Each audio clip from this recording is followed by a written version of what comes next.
Capítulo 2. Luego, 14 años más tarde, regresé a Jerusalén, esta vez con Bernabé, y Tito también vino. Fui a Jerusalén porque Dios me reveló que debía hacerlo.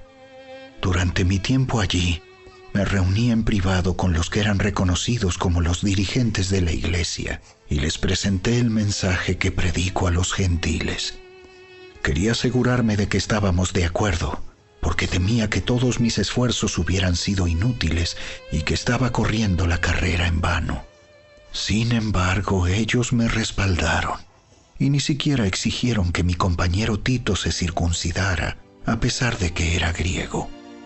Incluso esa cuestión surgió solo a causa de unos supuestos creyentes, en realidad falsos, que se habían infiltrado entre nosotros.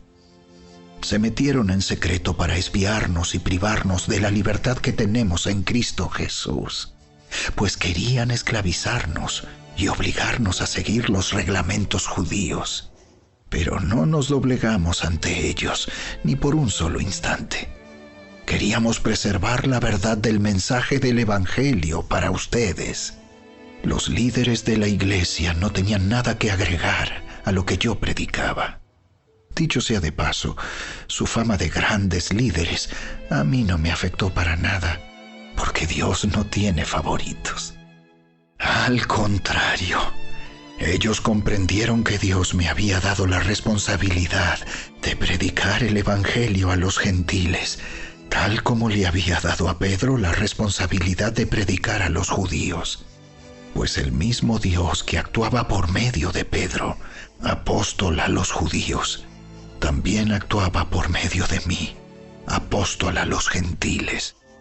De hecho, Santiago, Pedro y Juan, quienes eran considerados pilares de la iglesia, reconocieron el don que Dios me había dado y nos aceptaron a Bernabé y a mí como sus colegas.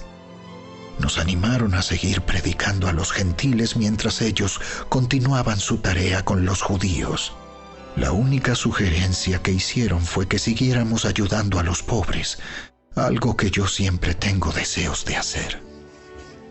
Pero cuando Pedro llegó a Antioquía, tuve que enfrentarlo cara a cara, porque él estaba muy equivocado en lo que hacía. Cuando llegó por primera vez, Pedro comía con los creyentes gentiles, quienes no estaban circuncidados. Pero después, cuando llegaron algunos amigos de Santiago, Pedro no quiso comer más con esos gentiles.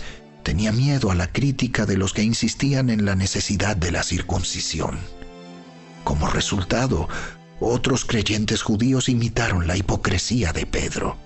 E incluso Bernabé se dejó llevar por esa hipocresía.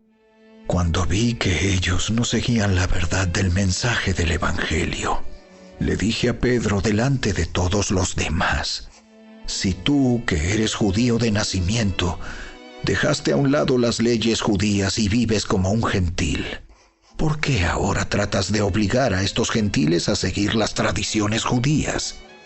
Tú y yo somos judíos de nacimiento. No somos pecadores, como los gentiles. Sin embargo, sabemos que una persona es declarada justa ante Dios por la fe en Jesucristo y no por la obediencia a la ley. Y nosotros hemos creído en Cristo Jesús para poder ser declarados justos ante Dios por causa de nuestra fe en Cristo, y no porque hayamos obedecido la ley. Pues nadie jamás será declarado justo ante Dios mediante la obediencia a la ley. Pero supongamos que intentamos ser declarados justos ante Dios por medio de la fe en Cristo, y luego se nos declara culpables por haber abandonado la ley. ¿Acaso esto quiere decir que Cristo nos ha llevado al pecado? Por supuesto que no. Más bien, soy un pecador si vuelvo a construir el viejo sistema de la ley que ya eché abajo. Pues cuando intenté obedecer la ley misma me condenó. Así que morí a la ley. Es decir, dejé de intentar cumplir todas sus exigencias a fin de vivir para Dios. Mi antiguo yo ha sido crucificado con Cristo. Ya no vivo yo, sino que Cristo vive en mí. Así que vivo en este cuerpo terrenal, confiando en el Hijo de Dios, quien me amó y se entregó a sí mismo por mí. Yo no tomo la gracia de Dios como algo sin sentido, pues si cumplir la ley pudiera hacernos justos ante Dios, entonces no habría sido necesario que Cristo muriera.